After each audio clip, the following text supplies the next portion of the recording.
Can you imagine your life where money is your friend, working with you to achieve all your dreams and desires? If you struggle seeing money as your friend, then join Kathy Cook Noble, financial advisor and educator on understanding how your money can work for you. It is possible. Now, here is Financially Speaking with Kathy Cook Noble. Good afternoon and welcome to Financially Speaking on the Inspired Choices Network. And I am your host, Kathy Cook Noble. For those of you joining us for the first time, welcome. We're going to talk a little bit about finances, and it's sometimes scary, but it's not meant to be scary in the sense where you can't understand it. Sometimes it's just scary because you start to look at your own stuff and you start to think of it a little bit differently than you have, or maybe you just start thinking of it for the first time, which is also a good thing. But what we do on Mondays, every Monday night when we get together, we talk about something financial. And when I say that, some people get a little bit nervous because they think I'm going to talk to you about specific stocks and we're going to talk about all the metrics that they use to calculate how they expect a stock to perform or a fund to perform or anything like that. And that's not what I get into here. What we talk about and the reason we talk about it actually is because I know a lot of women who, and I say women because I have a lot of friends that were in a position where they just didn't feel comfortable with their finances. And the finances I'm talking about are your daily finances. I'll tell you really that what happened was a bunch of years ago, before I was a financial advisor, before I was licensed for that, I always enjoyed doing finance. I always did it. I did it for 20 years and I ran a financing company. Now I have my own company. It's still finance. It's just a little bit different because now I'm licensed and we do bookkeeping and business strategy. So I got a little bit more focused because our other finance business was financing people in terms of loans and money lending and that kind of thing. But what happened was I came about with my friends, a lot of girlfriends. We sat down at my house and we were going to do an investment club. And I thought it was going to be, we were going to start trading stocks. And I thought this will be really fun, right? Because that was something I always thought was kind of interesting. And the first night, it was very clear that a lot of them were wanting to learn more, but they had no idea how that came about. They didn't know how to read the fund information. They didn't know how to, do a little bit of research on the stocks and that sort of thing to decide which they liked and when they wanted to buy them and that sort of thing. So it turned really into an educational investment club. And what we did was we started to go through and say, one friend would be, I have no idea what our mortgage is. I don't know what it is. I don't know how much is owing on it. I don't know if we even have one. So her homework would be figure out, what you've got and then bring it back and we'll help you go through it. Somebody else was, they were paying an awful lot of money in bank fees and they didn't realize it. They didn't realize that the banks charged what they charged for transaction usage. And we said, okay, your job is to research your own bank accounts, find out where they are, how many you have and how much you're paying in fees. And then let's see what we can do to make that better for you financially. One of the friends had young kids and, what do I do if they want to go to school? I think I want to save for them, but I don't really know how. So that's how the club formed. And with that became our investment club, which it got to be too big for my living room, quite honestly. But it was a lot of fun because it was like a book club only for finances. And we talked about daily financial stuff, the importance of having a will, what a power of attorney can do, what a healthcare directive is, which was a power of attorney for healthcare. We talked about what to look for if you need an advisor, what an advisor does, what you should expect. We talked about all kinds of financial topics in that respect, watching your cash, what's the difference between cash flow and for those of them that had businesses and profit. There's a big difference. And these are all the regular daily things that we hear about, we don't think about. And in our case, a lot of the women were afraid to ask about. So this was a nice, safe environment that, my buddies got together and then they started bringing their buddies and we had a good time. And I just ran out of room in my house. So I either had to build a bigger house or I had to do something different. So instead of building a bigger house, I had taken a break from it for a little while because I got really busy in my work. And I reintroduced it just recently and it's online. So we have a Women Wise is our club, and it's the Women's Investment Social Exchange, where we just chat about all the different things, financial, taxes, what that means, how that looks. What do some of these acronyms stand for? It's all the stuff that people were afraid to ask for. So that's how it came about. That's how I came about doing the club. That's how I came about really doing the show. It was all based on that. Doing the show was because the owner of the network, Christine, is a friend, and I do math, so I'm usually behind the scenes, and somehow she got me in front of the scenes, and I thank her for that, because she's not listening. I'll say that I thank her for it now, because I have had some great input from people where they pick the topics. All my shows come from somebody. Tonight's topic came from someone I work with and a friend that thought this would be a great conversation that we could have together, because really it is a conversation. I share some information, but it's really based on questions that people have for me. And you're always welcome, of course, to join us in the chat room when we're live. But if you don't hear us and you're listening to me right now and it's not during the live show, then it's on one of our 250 platforms that our podcast and our TV show, obviously, because you can see me, so it's TV. But it used to be just audio on the radio. So now in the podcast, we're on over 250 platforms. So I encourage people, if you're not able to listen to us live, that's no problem. Download our app. We have a new app. It's the Inspired Choices Network. It's available on Apple. It's available on Android. There's really no reason that you can't download it. It downloads easily. It's free, like 100% free. And you can listen to it live. You can follow us live. You can join us in the chat room through the app. But you can also, when you're in the mood or you have time, or you're specifically needing some help on a particular topic, there is multitude of shows and hosts on our network that are experts in specific fields. So when you're needing a little bit of help on finances and you want me to do a show on it, let me know. I'll take your topic and we'll do a show on it. If it's something where you need a little bit of help with parenting or relationship advice, plug yourself into one of the shows that the host can help you with there. Don't be afraid to ask them questions. They all let you know what they, when they can, the answers to it. If it's live, they'll catch you in the chat room. If it's not live, then they'll catch it when they, get their messages. So please reach out to them, and don't be afraid to download our app and listen to it. You can listen on the go in the comfort of your own house. If you want to take notes on any of the shows because you need some support in a particular area. But if there's something we're missing and you're like, why don't they have a show on this? That might be where you can fill in the void, because we are always looking for growth in the network to expand for everyone that listens, so that we're able to provide a full rounding of happiness, not just your finances. So plug yourself in. If you think that we're missing a spot, please contact Christine. She would be happy to talk to you about a show opportunity. And her show is the Inspired Choices Network, on the Inspired Choices Network. So if you can't get a hold of her outside of that, then you just watch her show live and you can catch her in the chat room and she will respond. So feel free to reach out for that. But what we do here, getting back to just my specific show, is we try and provide a little bit of insight every week on a specific topic. Now, tonight's topic is about anxiety. This is not my area of specialty. I'm not a psychologist. I'm not a psychiatrist. I'm not a therapist in any way, but there is a lot that I deal with on money anxiety and debt anxiety.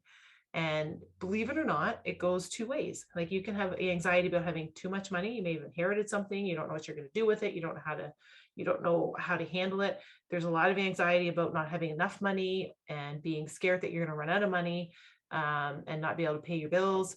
And that anxiety is what I want to talk about tonight, because there has been a lot of changes in the world in the last 2 years. And with that change has come a lot of feelings and emotions and habits that people have changed and developed that they didn't have before, or that they have altered, that they're now more anxious about their money. And I want to talk about how to deal with that kind of anxiety. So if you're worried about money, if it's keeping you up at night, if you don't know who to talk to, if you haven't got a support team or a support system in place where you don't really know who to ask the questions to, or you feel overwhelmed and when your bills come in, either the paper bills or the email bills, they're all asking for money.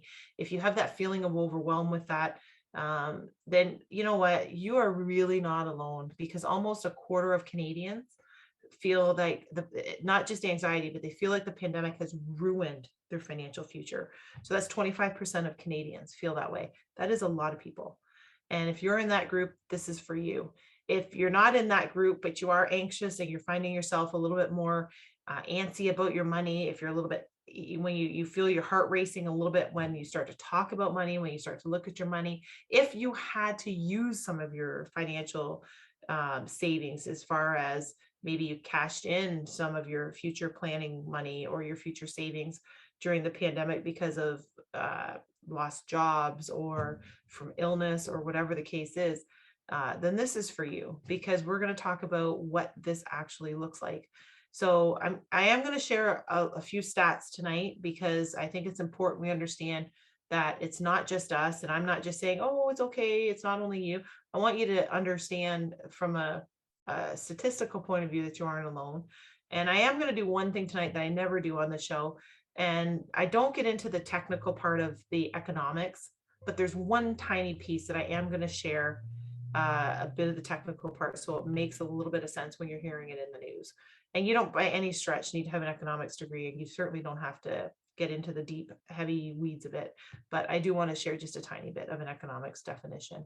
So I want to tonight talk about debt anxiety and your money and your stress over money. So I'm going to start with the hard stuff, if you will, like the math. And I'm going to say that because this is now 2022, and we've got a lot of debt anxiety, there's a lot of studies that are being done. And there's something called a K-shaped recovery. And that's the part I'm going to explain the economics part of, but that's all. Because you're going to hear that now. And that actually came about because of the pandemic. So in economics, if any of you have studied it, there's a lot of letters, like they have a B-shaped recovery, an L-shaped recovery, W-shaped recovery. Well, the pandemic produced what they're calling a K-shaped recovery, and that's how they're gauging things. So I'll start by sharing with you that 1 in 3 Canadians, 1 in 3, so that is 33% of Canadians say their mental health has worsened over the pandemic, worsened. And there's only 12% that say it's gotten better. So over the course of this last 2 years, 12% of our population, and the numbers are very similar on the American side and around the world, frankly, but I have the specific ones for Canada because that's where I am. So 12% of our population has said their mental health has gotten better in the last 2 years. But 1 in 3 Canadians have said their mental health has gotten worse. People are feeling very stressed about their finances. And there's 88% of the population that's worried about inflation rates. And you're probably hearing a lot on the news, even if you just plug in for a tiny bit and get the highlights of the news. They're talking about inflation, they're talking about interest rates. And inflation is an 88% concern for Canadians. So that's pretty high. 71% of Canadians are worried about the housing prices in their community, and 87% believe there's an affordable housing crisis in Canada.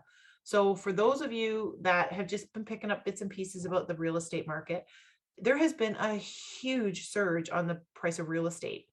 And Canadians and Americans, for sure, are all very aware and very nervous about this, because the prices of houses, the prices in their communities have gone up significantly. Just to give you an example, even in our area in Southwestern Ontario, what was happening is it stopped being what we traditionally knew as buying a house, where you go in, you put an offer, they come back and they say, I'll accept it, or I won't accept it, but I will with these conditions, or can you go up this amount of money? I know I'm asking X amount, can you do Y instead of what you offered? There was a back and forth of it. That changed, and it became where we said, okay, on Tuesday at 5 o'clock, we're going to review all the offers that came in for this house.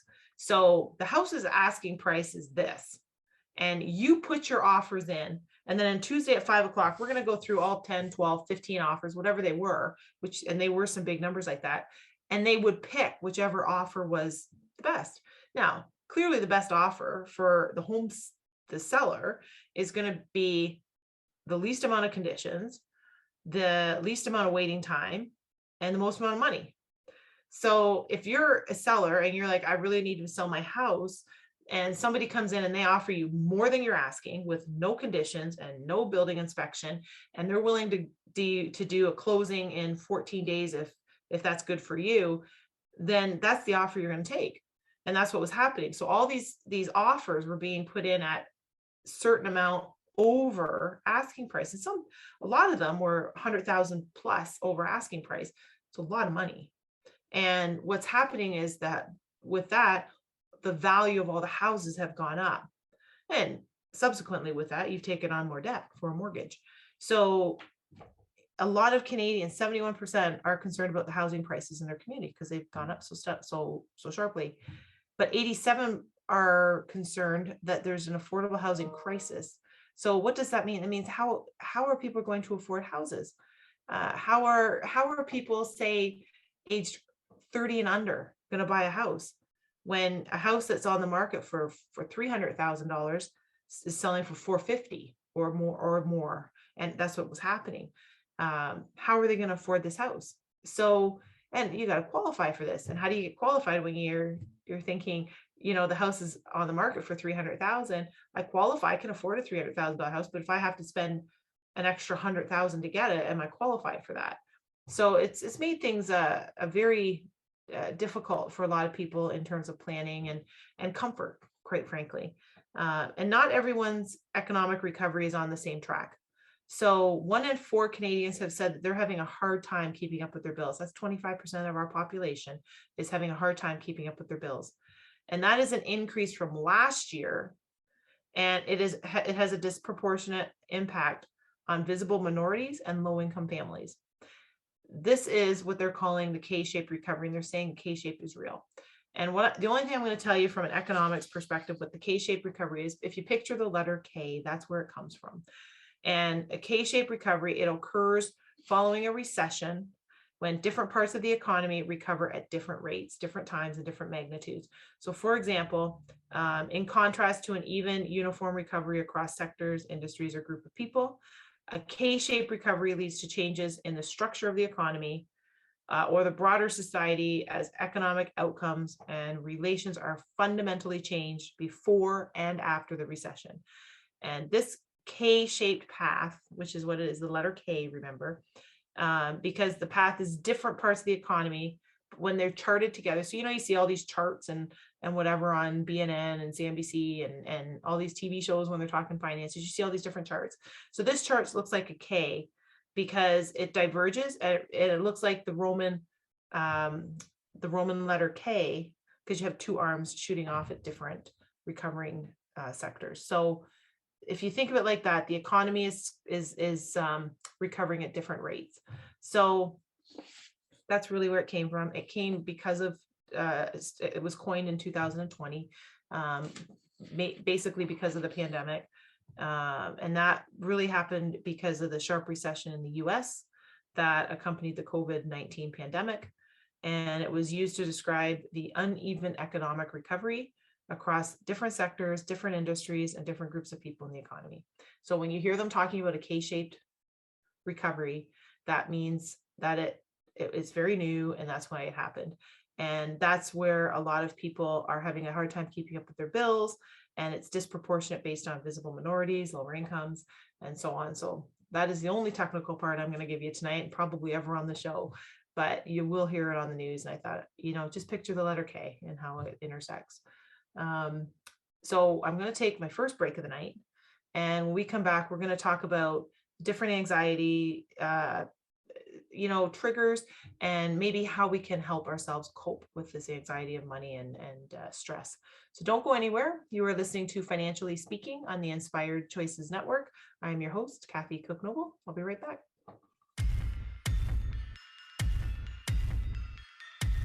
Too many of us get caught up in the unreal lives of reality television and complete to acquire stuff, which is setting us up to accumulate lots of debt. We're scared, confused, and don't know who to talk to. By tuning into Financially Speaking radio show with financial advisor and educator Kathy Cook Noble, you'll learn tips you can use to improve your financial health, which in turn can improve your overall health and make for a very happy life. Live a life you can afford and enjoy. It is possible. Listen for Financially Speaking radio show every Monday at 4 p.m. Eastern Standard Time, 3 p.m. Central, 2 p.m. Mountain, and 1 p.m. Pacific on InspiredChoicesNetwork.com.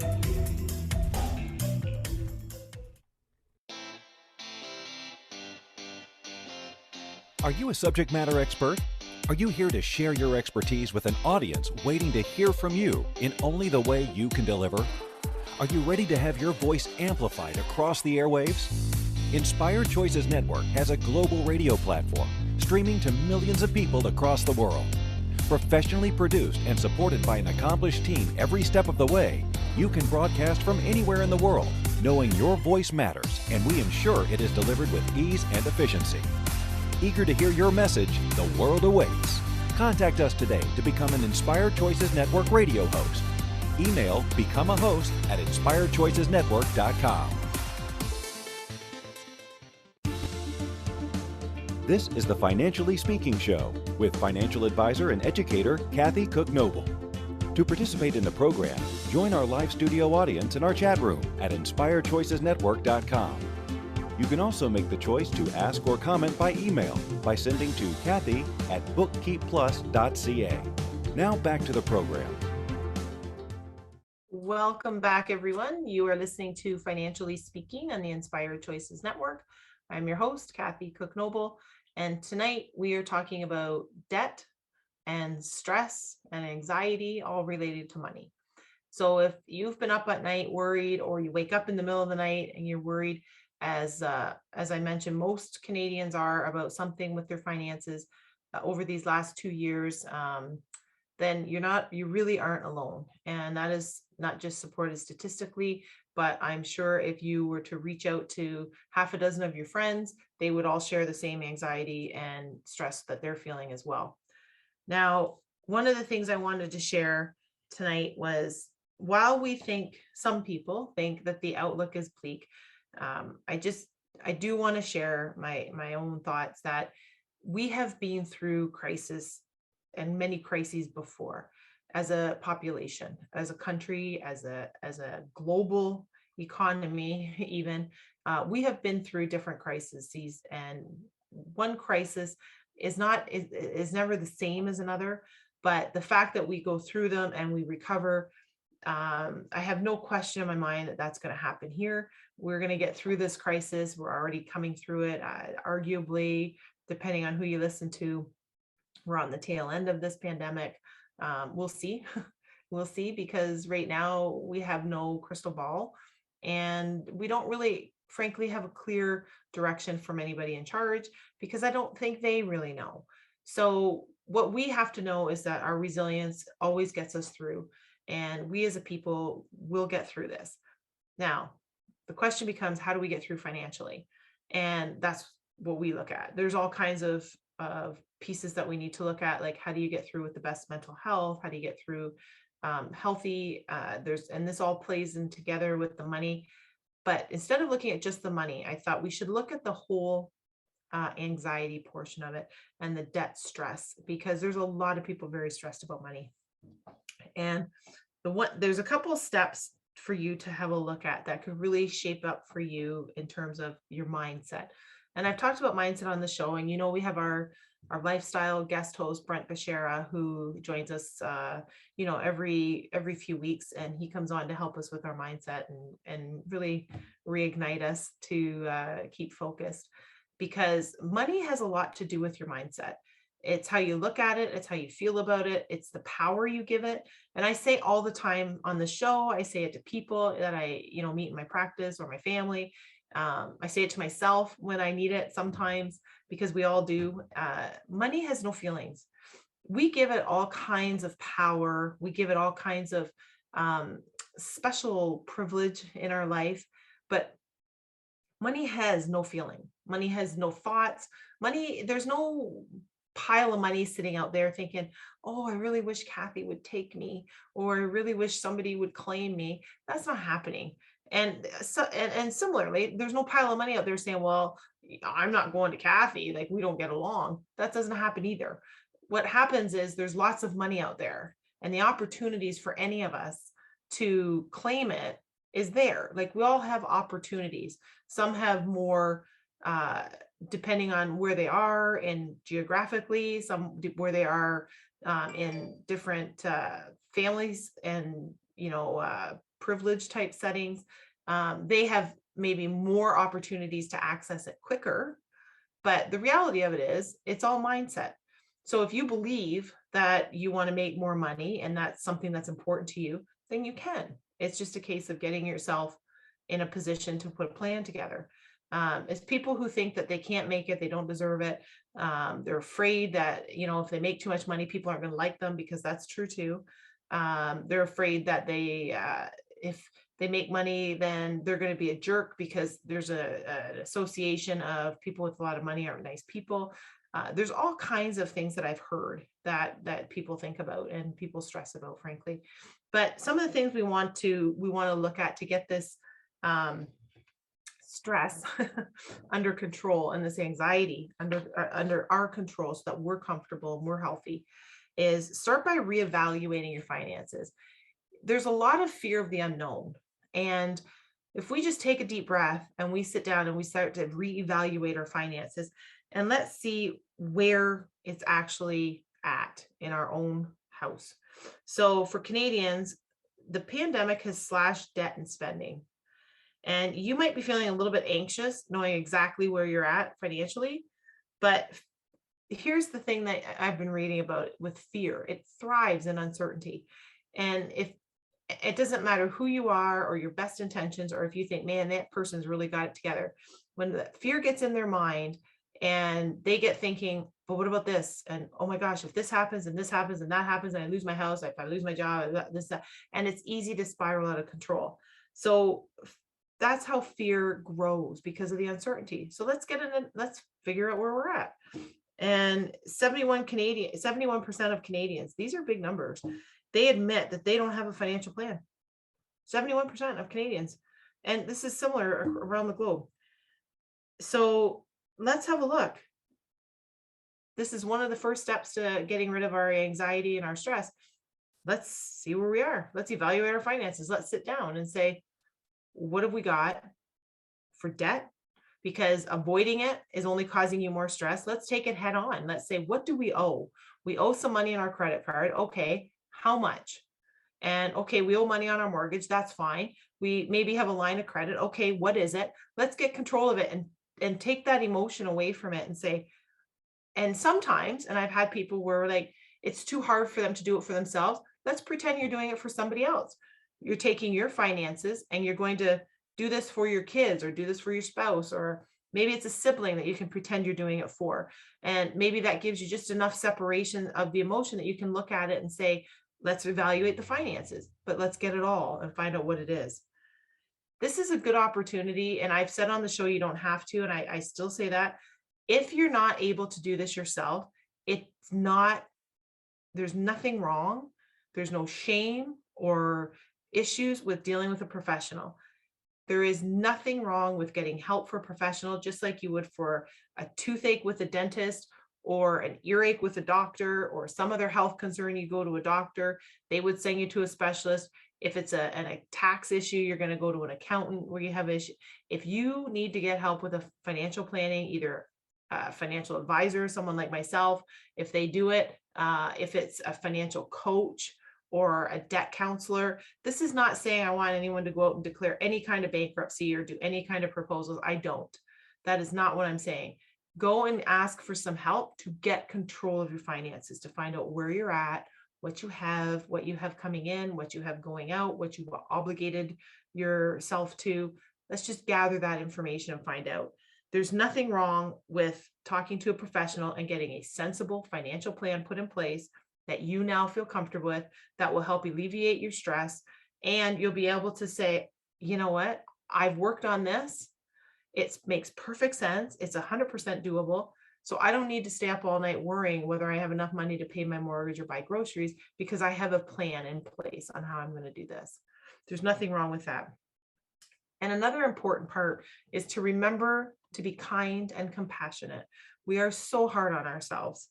And the fact that I told you, almost a quarter of 23%, almost a quarter of Canadians feel that their finances have been ruined by this pandemic.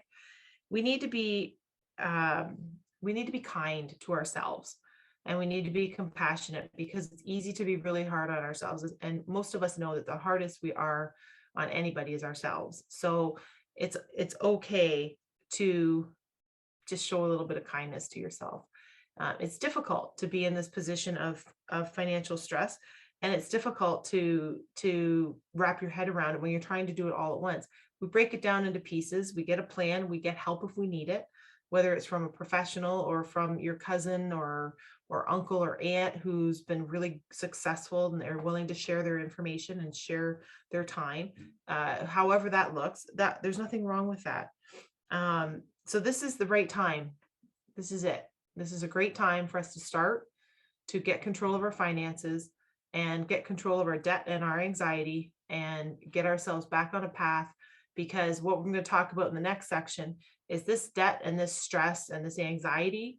It's more than just about your money, and it's more than just about what's in the bank and what's in your investments, because there is a definite direct impact on your health. And we'll talk about that next. So don't go anywhere. We're going to take our next break. You are listening to Financially Speaking on the Inspired Choices Network. I am your host, Kathy Cook-Noble, and we'll be right back.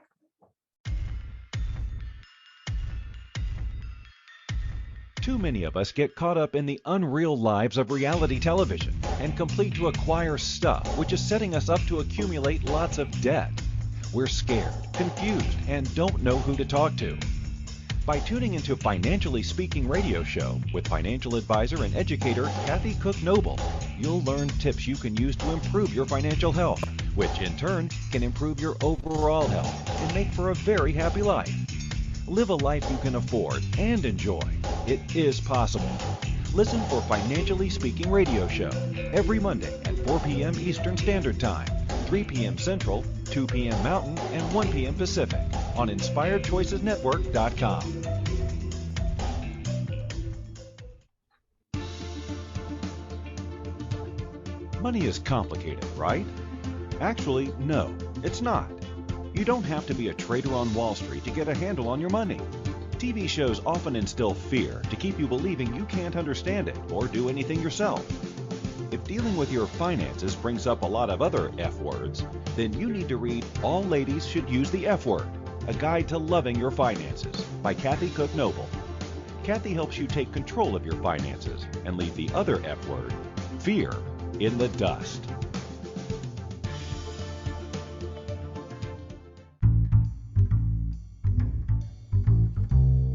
How wonderful would it be to carry your favorite Inspired Choices Network host with you throughout your day? Well, now you can. Inspired Choices Network now has its very own mobile app. Our free app offers live streaming shows, along with thousands of podcasts and TV episodes. Our shows cover a wide variety of topics. Whether you're waking up with us, carrying us through the day, and taking us to bed with you, we're always here for you to enjoy.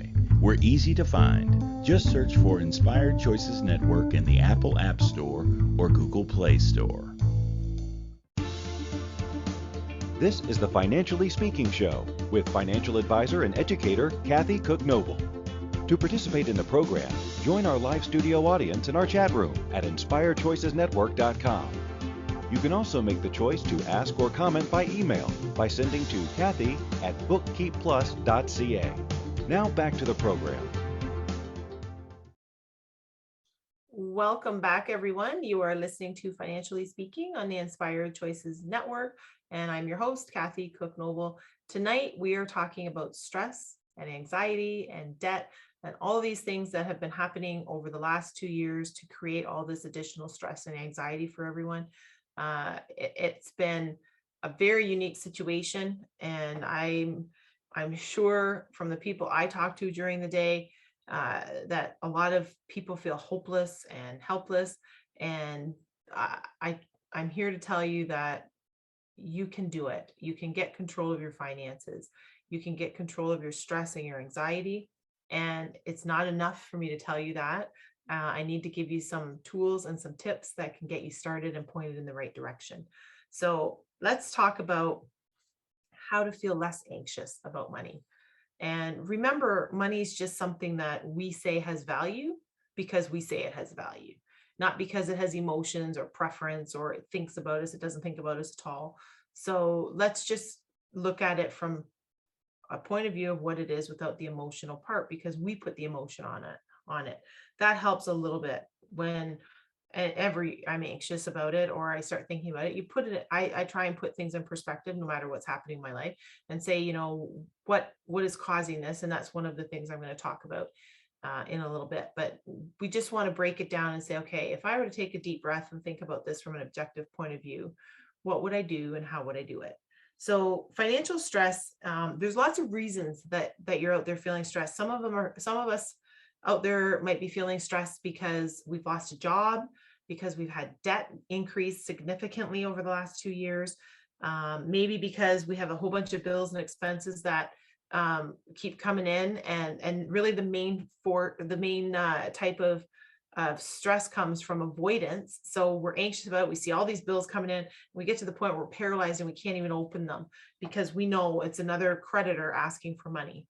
Well, one of the big, obviously, we've heard a lot in the news about mental health and the increase in all the mental health for the youths being out of school and away from their friends and socialization, all the way up to adults in similar situations where they're working from home and they're out of socialization and talking to people and feeling like they're part of a team anymore. So mental health is a huge topic. And in terms of what we're talking about today, it can come about and cause you issues in a few different ways, of course. But anxiety about money can cause you, and there's such a long list of them, but you might have sleep issues. You might start to have anxiety or panic about everyday activities. You might actually have panic attacks where you're paralyzed and you can't move. Like I mentioned before with opening a bill, you might start to feel isolated, which I hear a lot of, and you start to feel where you're all by yourself and you unconsciously start to separate yourself from your family and your friends because you feel you don't have enough money to either join them for activities, or you don't want to talk about it, or you want to be left alone. If you're dealing with debt, you really are not alone. It feels that way, but like I mentioned before with all the stats, there's an awful lot of people that are feeling this. Half of the adults, this is what studies have found, that half of the adults who are in debt also have mental health problems related to worry about money. That's 50% of the adults.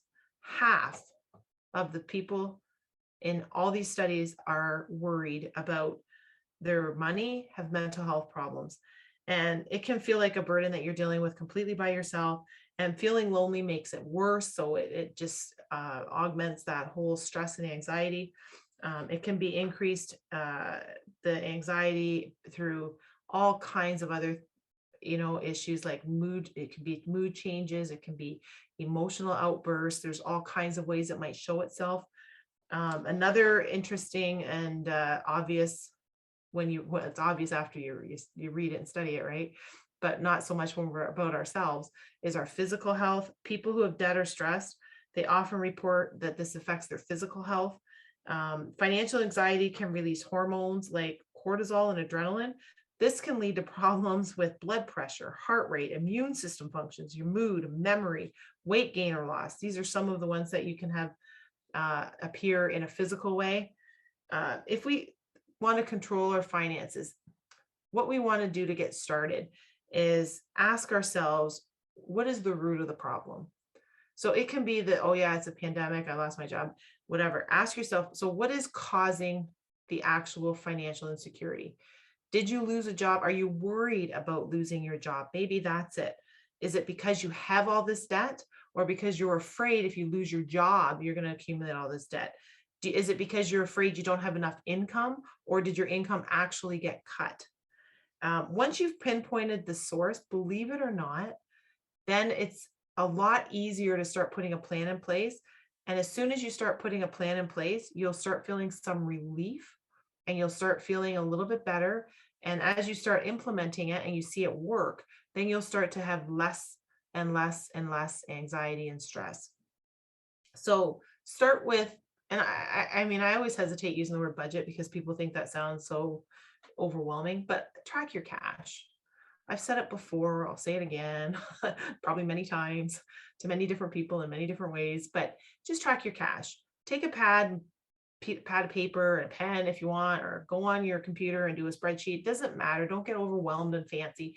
Just write down how much money I have coming in, how much money I have coming out, and subtract the difference and say, oh, I have more money coming in than I have going out. That's good. Now let's evaluate the efficiency of it. Oh, I'm spending an awful lot of money on fast food or such and such. I can curb that and save more.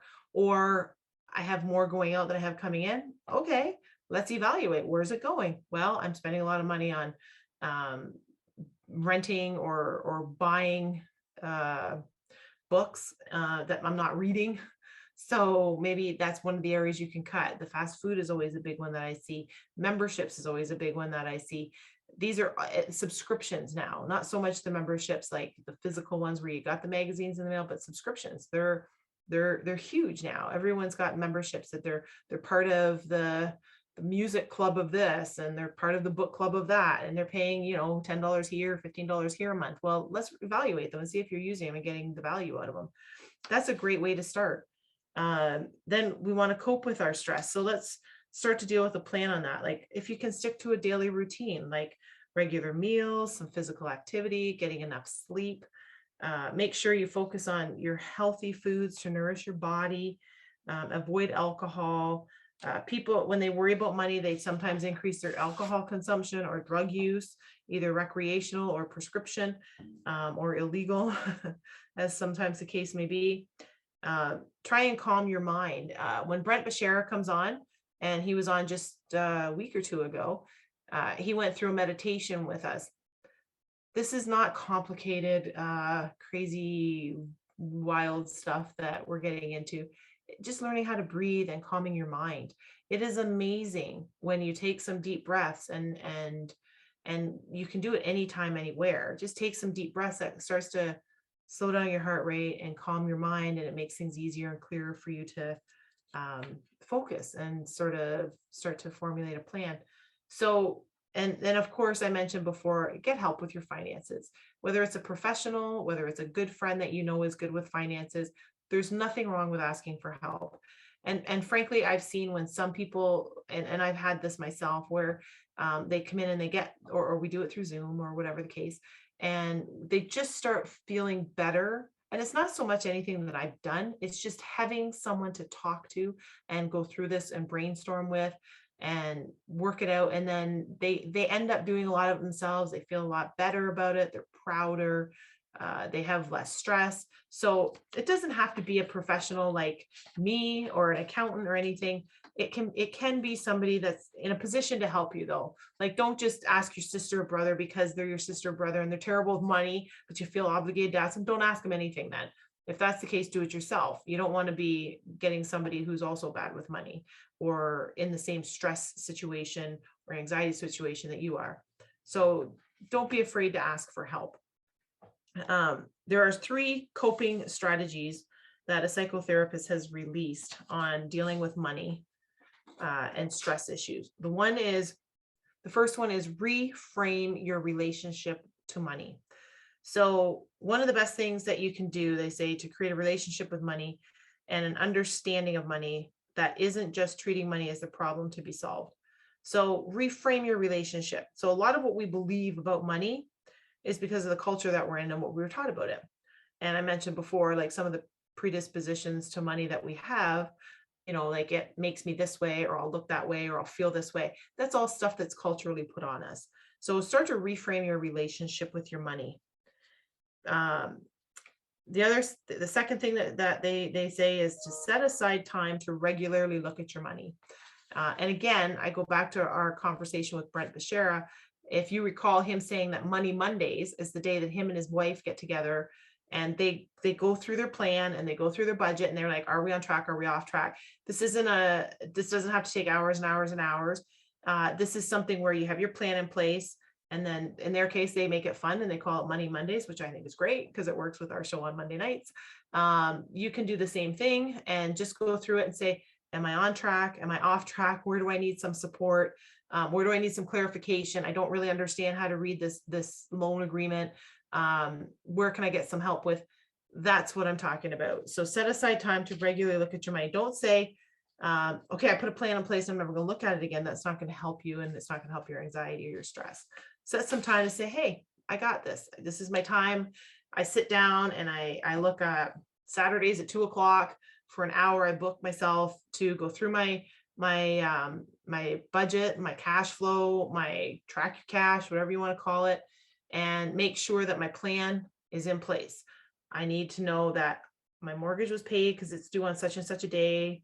And I know that groceries, I need to go get groceries and I've allocated such and such for that. How did I do? The phone bill was due. These are the things that happened this week. And then next week, I'm looking at, the insurance on the house comes out, the property taxes are due, whatever the case is. So you can just sit down and evaluate and say, yep, I did this. I'm on track. Yes, that all seems to work. The last thing is that they recommend is to think, what is my anxiety telling me? And this, they say, could be a deeper emotional reason that you're feeling anxious about your money. And they just recommend that whatever's going on with a person internally is going to some way turn into an expression in their money. So this is part of when I said, let's get to the root of the problem. Putting a Band-Aid on a cut that needs stitches isn't as helpful as figuring out that it needs stitches and going to get the doctor to help you with the stitches. So we don't want to put a Band-Aid on something that needs more than the Band-Aids we're asking the Band-Aid to do. So that's when they're talking about, what is the root of my anxiety? Well, let's talk about that. Whether it's I'm going to lose my job, I'm worried about losing my job, I'm worried about if I lose my job, how am I going to get another job? Where am I going to get another job? Am I going to have to move? Like, let's talk about what that is and figure that out, because once you know that, it's a lot easier to cope with your anxiety because you know what you're dealing with. So we're going to take our last break of the night. And when we come back, we're going to wrap up our conversation about money, anxiety, and stress. Don't go anywhere. You're listening to Financially Speaking on the Inspired Choices Network. And I'm your host, Kathy Cook Noble. We'll be right back. Too many of us get caught up in the unreal lives of reality television and complete to acquire stuff, which is setting us up to accumulate lots of debt. We're scared, confused, and don't know who to talk to.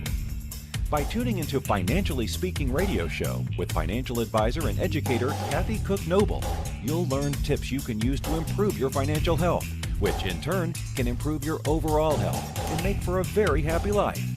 Live a life you can afford and enjoy. It is possible. Listen for Financially Speaking radio show every Monday at 4 p.m. Eastern Standard Time, 3 p.m. Central, 2 p.m. Mountain, and 1 p.m. Pacific on InspiredChoicesNetwork.com.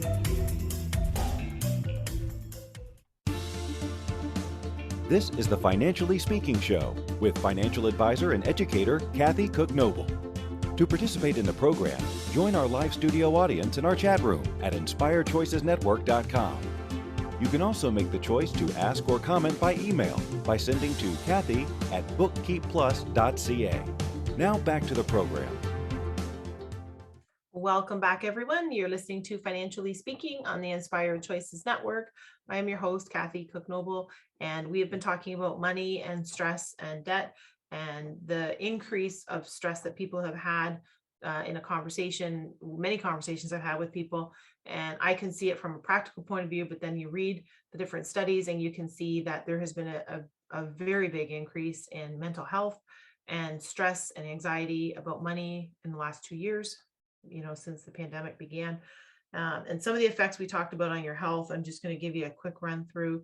And if these are anything that, and there's lots, obviously this is not an exhaustive list, but there are a lot of ways that it appears. So financial stress comes from insomnia, when you can't sleep, weight gain or weight loss, depression, anxiety, relationship difficulties, social withdrawal, physical ailments.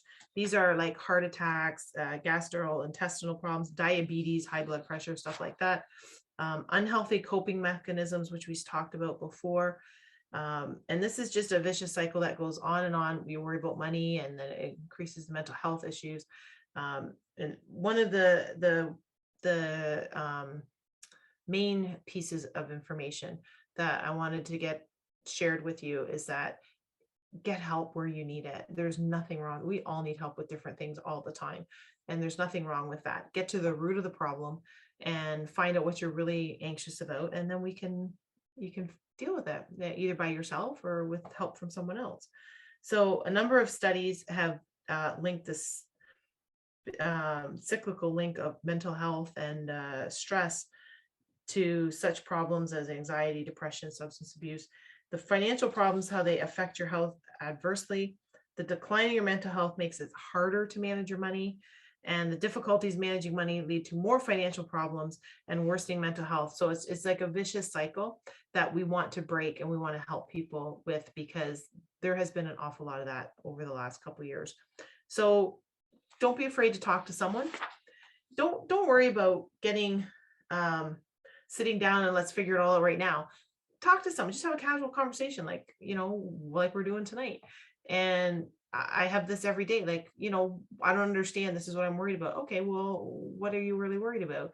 And most of the stuff that we're worried about, we can talk through, and maybe we can figure out a way to, okay, so you're worried about losing your job. Why are you worried about losing your job? Like, what's happening at work? If people have been laid off, well, you've been laid off, call back, laid off, call back. Like, that's been happening for the last 2 years.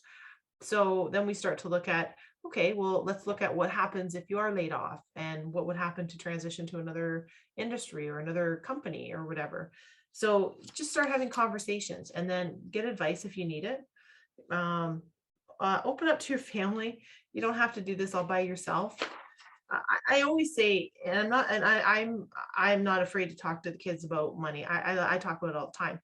And it's not that I come in and say, oh, here's, you don't throw your paycheck or your bank book on the counter for them. It's not about that. It's about sharing with them how money works. And that there's nothing wrong with saying, hey, I'm worried about this stuff, or I may not be able to afford the dance lessons or the piano lessons. Like, what can we do? Can we cut back? Or maybe you can get a job, or whatever the case is, right? We want to have that conversation, open up that dialogue. So, there's a lot to anxiety and stress and money and depression and just general angst when it comes to talking about money. And I just want to highlight it tonight. And I know I've mentioned before, and I don't pretend to be any psychological or professional or psychologist or psychiatrist or therapist. I'm certainly not. But I do know that in my world of money management and money planning, that it comes up an awful lot. And I think it's important that we recognize it, and we talk about it, and we make sure that people are comfortable with where they are in their mental state and their mental journey with their money. And next week, I'm joining with my other special guest, Ashley Quinn Hogan. She's our youth expert and youth host. And again, we've introduced her as our youth co-host throughout the year and in different shows. So she will be with me next week, and we're going to talk about 10 things that I learned in 2021. So join me next week with Ashley Quinn Hogan. She's our youth contributor, and I'm excited because this year we've added, we just at the end of last year, we started to add in different angles for the show so that you get a better look and understanding of money, because it's important that we talk about money in a way with Brent Bashara, our lifestyle coach, where we talk about mindset. It's very, very important. And we want to talk with Ashley about the youth and their understanding of money, where they're at with money, because they're coming into the work world now. And we want to make sure that we can do everything we can to get them on track and keep them on track, so we can help people get financially successful now. And we want to help financially follow people who are younger and take them into much later years and retirement. So join me next week, where I co-host with Ashley, and we'll talk about 2021 and what we've learned from that, because there's certainly always a learning opportunity in everything that comes up, even if it's a little bit stressful. So join me then, and we will talk to Ashley. Thank you for joining me tonight, and we'll see you again back here Monday night. Thank you for choosing to listen to Financially Speaking Radio Show. Kathy Cook Noble will return next Monday at 4 p.m. Eastern Standard Time, 3 p.m. Central, 2 p.m. Mountain, and 1 p.m. Pacific on InspiredChoicesNetwork.com. We hope you'll join us. Until then, have the best week of your life by making the choices that bring you all that you desire.